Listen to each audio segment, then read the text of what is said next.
That's it. Let's go. Let's do this. How you doing, sweetheart? Good. Nikki Edwards, Yahoo Sports. Last week, it was all about accountability. Right.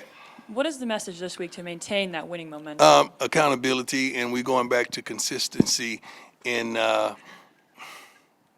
just why. It's a big question of why. It's like I showed the young men this morning, wonderful plays that they made during the game. It was from each segment. Quarterbacks, the running backs, the tight end, everybody had an opportunity, including special teams. And I'm saying, well, why can't we do that on every play? Why did this guy flash this play, then you don't see him again until he flash later on in the game? Why not be consistent and be dominant and have your name called consistently? And we know, like, what Otter's going to do. We know what New Mate's going to do, you know, and we know what Buck's going to do. We know. The ball's going to the end zone. He gonna kick the strings off the ball when he punts, and Monter's going to make it if he don't get it blocked. So those are three guys that we want consistency all across the board like we're getting from those guys. Hey, Coach Learvetter. How you doing, sir? I'm doing blessed, thank you. Looking at the fact that you guys had a night practice last week, how much do you think that... We had two of them. You had two of them. Yeah. How much do you think that impacted your performance, and do you plan on doing something like that again, considering you had the same... Yeah, we made plans to keep similar schedules. It impacted us tremendously because we understood how to turn our bodies off and on. The kids understood that they needed rest because of the night game so they could come out and have a great start. And although we got some penalties up front defensively, they came out with energy. Offensively, we came out with energy, and that's what we want to do, especially at home. Hi, Coach. Adam Worcester, Tiger 24/7 How you doing, Sports. Doing well. This is going to be the second Big 12 game. I'm curious what your thoughts are on the new policy with reporting injuries for both teams. That's for gambling purposes. It ain't got nothing to do with us. It's for gambling purposes. That's my thoughts. And after the game on Saturday, you were pretty optimistic that none of those guys had gotten banged up too much. Well.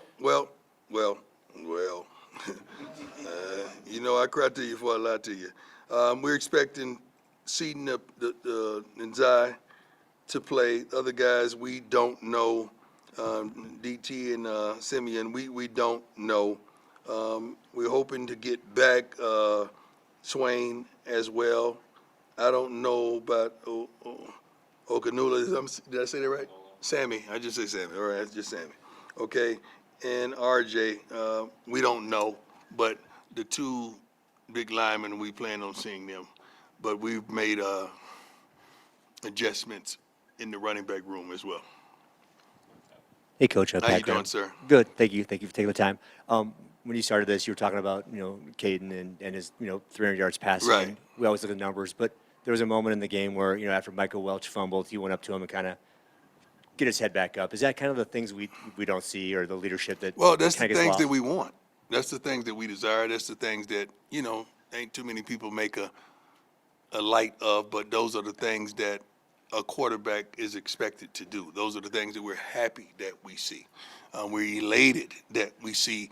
And it goes a long way with your teammates when they see in a time of despair that you're able to pick that guy up and place him back, because guess what? Two backs went down and we needed him to get back in the game and do his thing. Hey, Coach. Good to see you. Scott Proctor at DMVR. You mentioned after the game that offensively, there weren't different plays called. Right.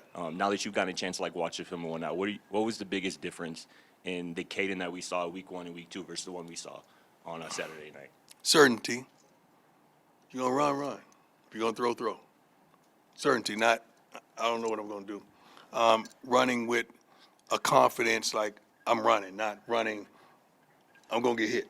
He made up his mind to do what he needed to do, and he did it. Like whatever, the Bible says, whatever your hands find to do, do it with all your might. And we're hoping that we have a consistency, and not just Caden, but everyone, do it with everything you got. And I think you just seen a kid just hit another switch and say, I got to get this together, and I got to play up to my ability. I wanted to ask you about Sincere as well, too. After his touchdown, I kind of saw you share a moment with him. Yeah, Sincere's a dog. He's a dog. I What just is want it? him to have more opportunities to show who he is.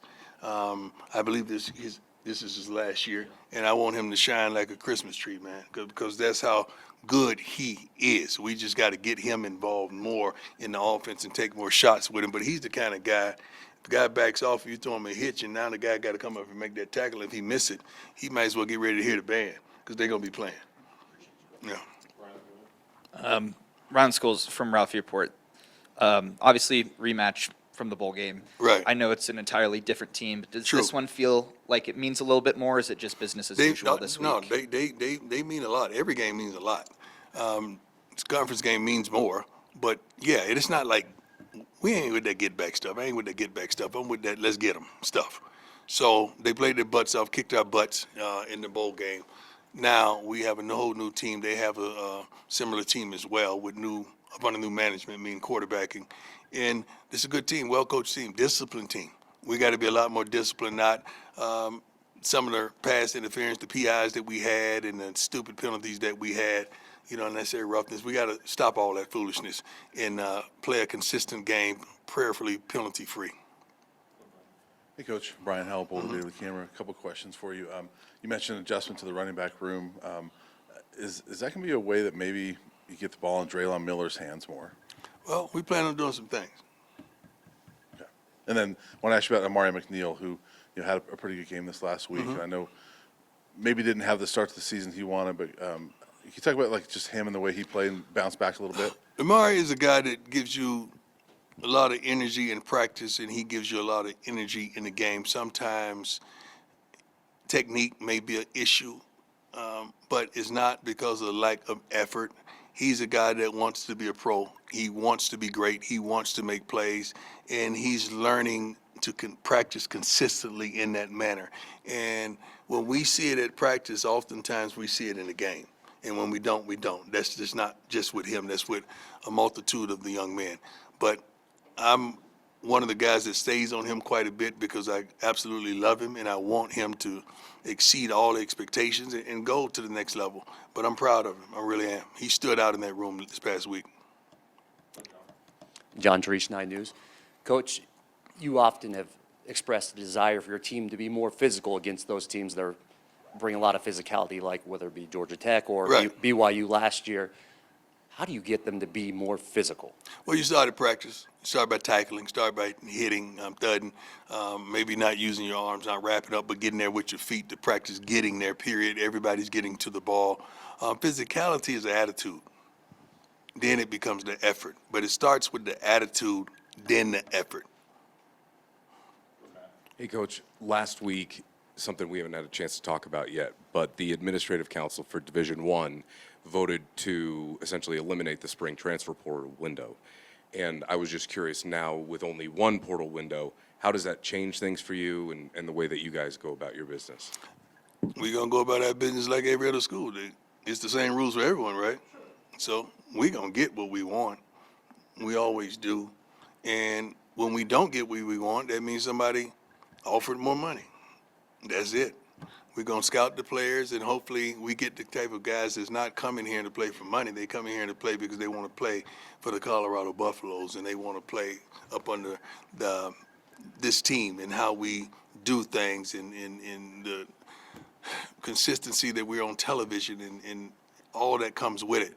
So it is what it is, man. As long as the playing field is level for everyone, I'm good. I have no complaints. One other thing I wanted to ask you about, I don't anticipate it to be the case this week, but around the mid-third, end of the third, the stadium emptied out pretty good the other night. I imagine you can't have that happen for this one, but also kind of a byproduct. No, you would love that to happen. Because when they're leaving, what does that mean? Game's out of hand? That means the game is over. They're going to party. I'm cool with that. They're right down the corner. On what street is that down there? No, not Pearl Street. On the hill. That's where they at. Yeah. That's cool. I know where they at. So I don't mind them emptying. You got to understand it was family weekend as well. Sure. So a lot of the older family members probably said, okay, let's go home, honey. And and they wanted to get out of there. But we're winning. That means we're winning. That means we're winning. I don't mind that.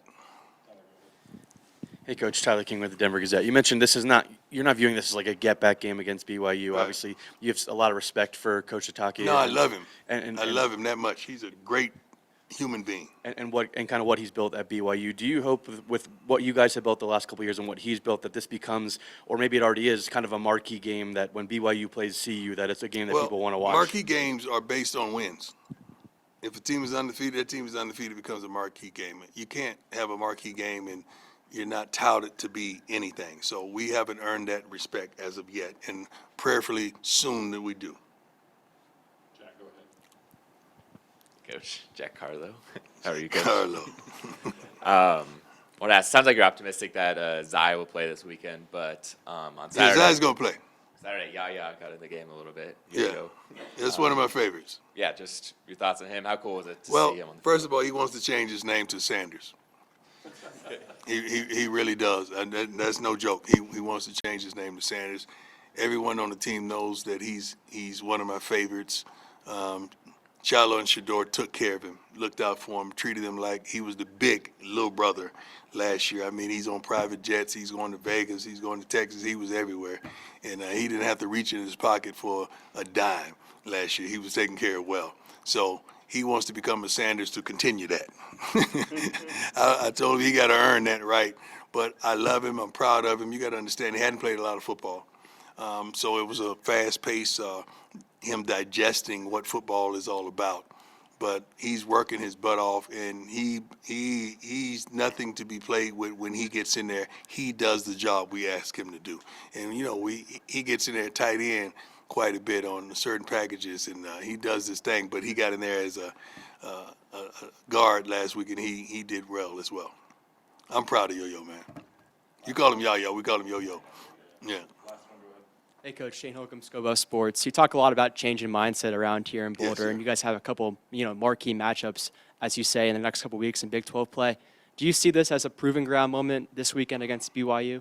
Well, every week is a proving ground for not only myself, this team, as well as our players. So every week, every practice is a proving ground. We got to win these type of games. We got to be dominant in these type of games. But one thing that we want to do, we want to give our best effort. We don't want to walk away from the game saying, "Dang, we could have played better." We don't want to do that like in Houston. We played like garbage, man. We want to come out there and give you the best that we possible can give you on every phase of the game. And these young men, they want to do the same. I mean, they know the whole world is watching. It's a national televised game, night game. It is what it is. We got to play, and we want to come out victorious. And we will if we execute the things that we're capable of doing. And this is a darn good, physical, capable team. Thanks, Coach. Thank you. God bless.